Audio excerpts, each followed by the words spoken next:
Good morning.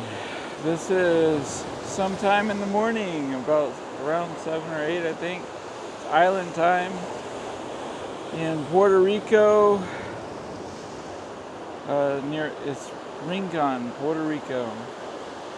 And I'll definitely turn the camera around and show you what's going on. So I am standing obviously near the ocean. The view, the sun coming up. There's a handful of boats out there.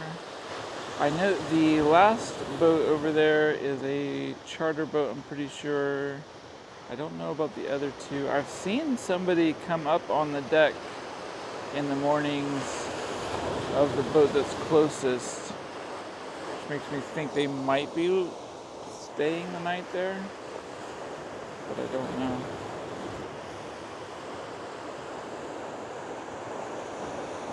But this is a nice little spot. Let's see how the camera does as I walk around in the sand. But I might go over here. It is in a waterproof casing. Oh, here's a crab. Let's see if I can get it on the camera. I don't know if you might not be able to see it, but he's running away. But so yeah, it's in a waterproof casing, and I've got the external mic running, so hopefully that's working out. I don't know how the casing does in the light. If there's any artifacts. But I was prepared to try to film underwater, but that never really, I might get wet here, but that never really panned out. I was just concentrating on doing whatever I was doing. And here's the boat ramp right here. And then there's a little local bar at the beach, I believe. I never actually went over there. And then that's there. That's more there. And then there's Rincon paddleboards is over there. And I'm going to turn this around one more time so you can see my t-shirt. So I didn't hold it back far enough, so as far as I was intending to last time. But Rincon, I don't know if it's Rincon or whatever. The paddleboard place, that's their logo. They got a shirt from them. Let's turn the camera back around. It'll get a little wet. That's fine. Let's see. Anyways, there's somebody up on the boat. It's hard to see on this camera, but up on the back of the boat. I don't know where he just came from. I think he was already there. So, yeah, I'm gonna probably walk down the beach and record because there's some people coming out now. And I don't like recording near people. So, moved over to the other side of the boat ramp and the other side of Rincon paddleboards. People are starting to show up to enjoy the day. Rincon paddleboards is a pretty simple setup. They pull out all their boards. They got a bunch of different kinds, surfboards, paddleboards. Shorter kind of board is like a bodyboard or something. I don't know what it's called. But there's something, I didn't even try that one. I kind of should have tried that one probably, but I can come back. But see. Oh, and snorkels. They had fins and masks and snorkels to rent. So they had pretty much everything, which is why I don't know. That's probably common from a rental spot, but they had good reviews and had all this stuff, and it seemed like it's a nice part of the beach. So I kind of organized the reservations around that, and it turned out really well. The thing I wouldn't do, well, I don't know if it might change if it was like a busier season. I like reserved rentals for the 5 days that we were here for both paddle boards and surfboards, and we got a lesson for both surfing and for paddleboarding. And the thing I wouldn't do necessarily, I don't know if, again, it might change if it was more crowded or more a busier part of the season, but that was unnecessary to have rented the whole time. I should have just let them keep them and then come down here when they're open and rent them day by day when we wanted to go out.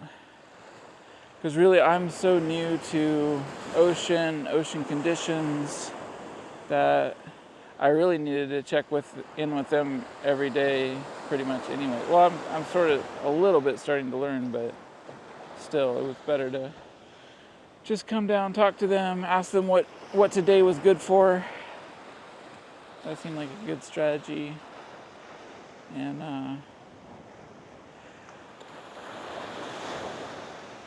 I did on this beach. There's a little bit of a break towards where I was over there on the rocks. That sometimes, if the swell's up, there'll be people surfing on it. So it's pretty common. This is part of the reason of coming here was because it is a beginner spot, or at least there are beginner spots, and this is, I think, one of them. And there's a couple beaches further down that are also consistently big beginner spots, I believe. Because I'm definitely a beginner, never tried it before. So, and I wanted also to try snorkeling, which is again right around those rocks. On the other side of those rocks, there's a little bit of a reef, a little close to shore. So when that swell isn't there, or if it isn't chopped up with wind, then there's some corals and fish to see, which we did do that as well. That was super good. I really enjoyed getting introduced to snorkeling. I had never done that before. And then there's paddleboarding, and along pretty much more to the left, but like along this area, tends to often be kind of nice and calm. So, especially when there's not a swell here, it's a great place for learning to paddleboard, which is where we did our lesson. And I did some paddleboarding yesterday here as well. Had a bit of an adventure coming in. On the way in, there was I don't know if it was like a special swell or something, but I noticed that coming behind me there was a big wave, and there was a boat beside me that was trying to work its way to the ramp, but it bailed out as well. It was like the waves were bigger than the boat. Closer in, the waves were bigger, so I tried to get further away from the rocks and I paddled back out. And then there was like, it was a set of waves. I forget how many, but it seemed like a lot. Somewhere between 5 and 10, I think. And I was just worried that I would get caught on the backside and get flipped over. but made it back. I was at that point, I had been sitting down because I was starting to get ready to land. And then they never taught me the sitting down position, but so I don't know if it's like super bad form or whatever. But when I found that when I sat down, I could use strokes that I'm familiar with because it's not a double-sided paddle; it's a single side. It felt more like canoeing, but I actually have the canoeing merit badge from way long ago, and so I know how at least the concept of running a single paddle works, even though it's way too long to do like exactly like that. You can do a J stroke or I don't know what the wide stroke is called, to turn on both sides either way. And I get a lot more power. Like it's super easy because of course I'm super stable, and I feel more comfortable. Like it just feels more comfortable seated than kneeling. As far as I feel like you just like crank into it harder and not have to worry about balance at all. So I can motor pretty good with when I'm sitting down. So that helped during that episode get me back. I got back out for a little bit, and then like what was happening yesterday is like a swell would come in, or I don't know if I'm talking about it correctly, but it would seem like a set of waves would come in, and then it would calm down, and then so there would be periods between sets that were pretty chill. And so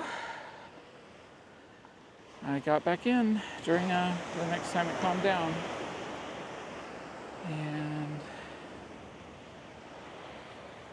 But yeah, the other thing, the combo that they taught us was the paddleboard snorkel combo. Take the snorkel gear out with you, and then leave the board strapped to you on the leash. You can tow it behind you while you snorkel, and then get back on. And we took it up to another beach. I forget. Crash Boat. I think it's Crash Boat Beach.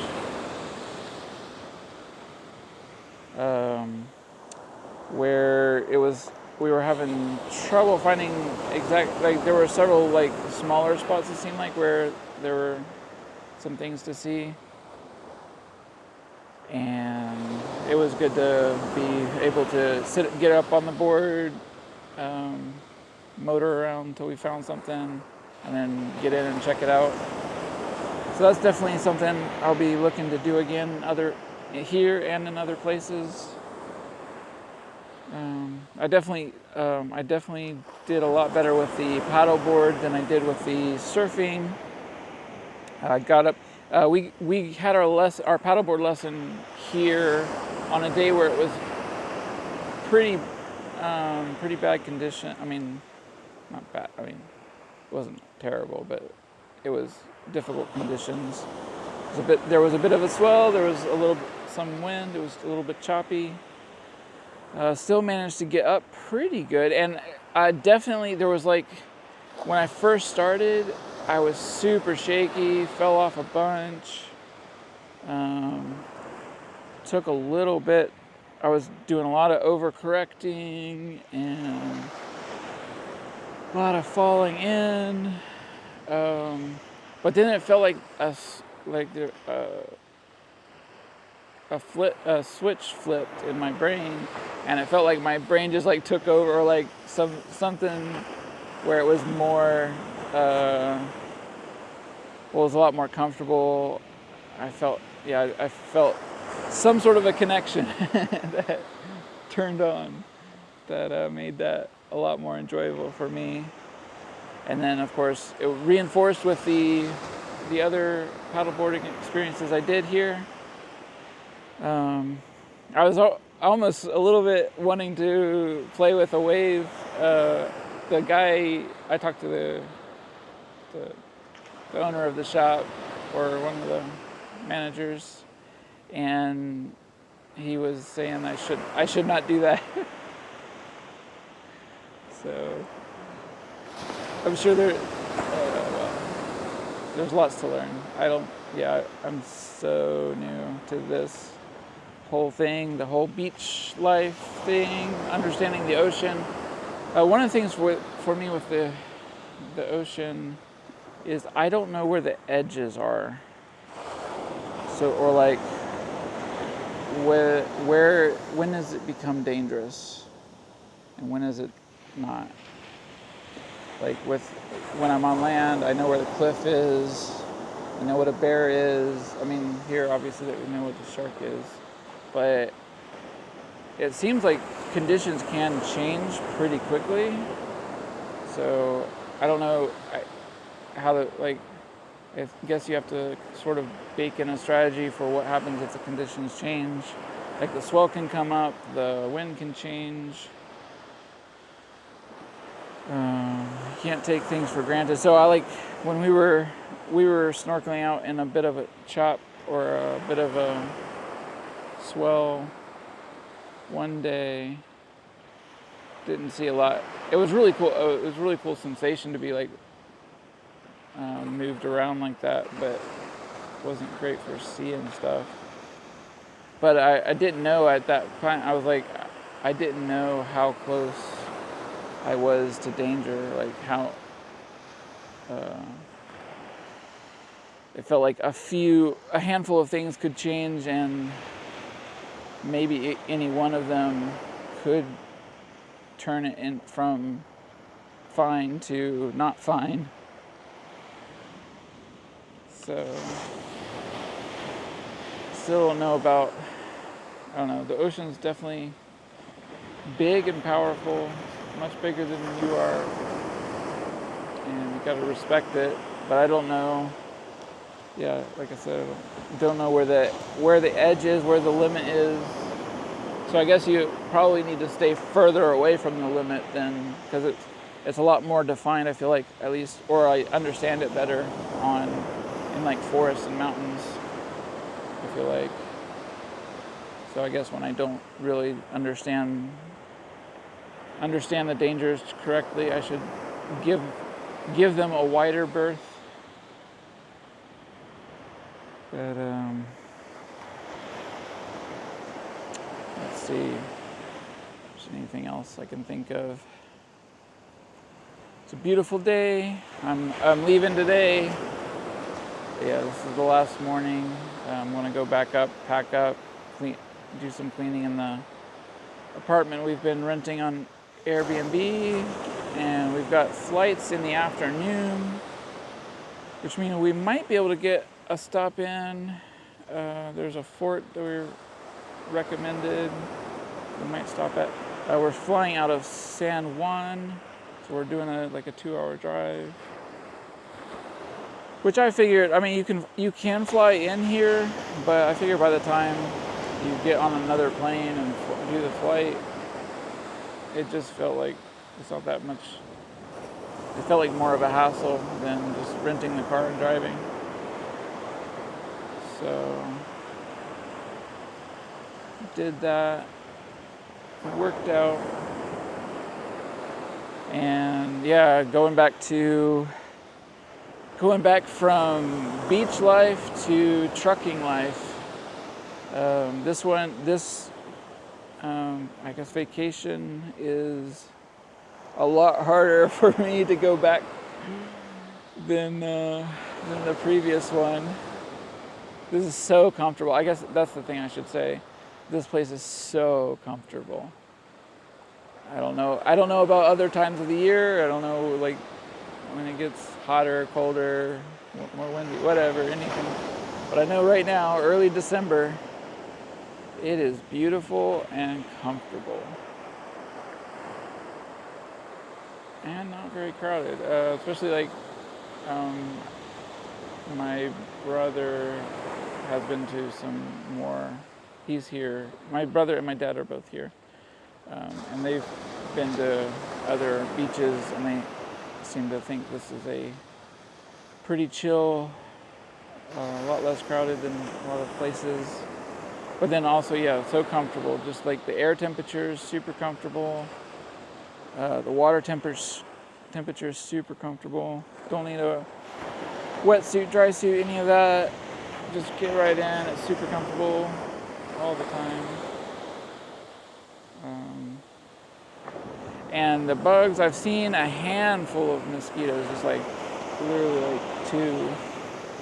There was one in my room last night, and one I killed when we went to the waterfall hike, but pretty unbothered by them. I don't know if there's like a bug season. I asked about it, and it didn't seem like there was a. They didn't. I only asked one person though. Oh, let's show. I guess show this short. There's a little bit of a little channel to I don't know what exactly to call this. A little bit of a spot with water doing its thing.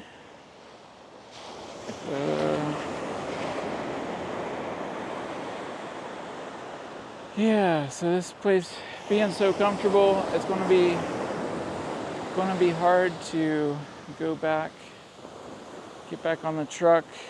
I could easily be back in snow before the weekend.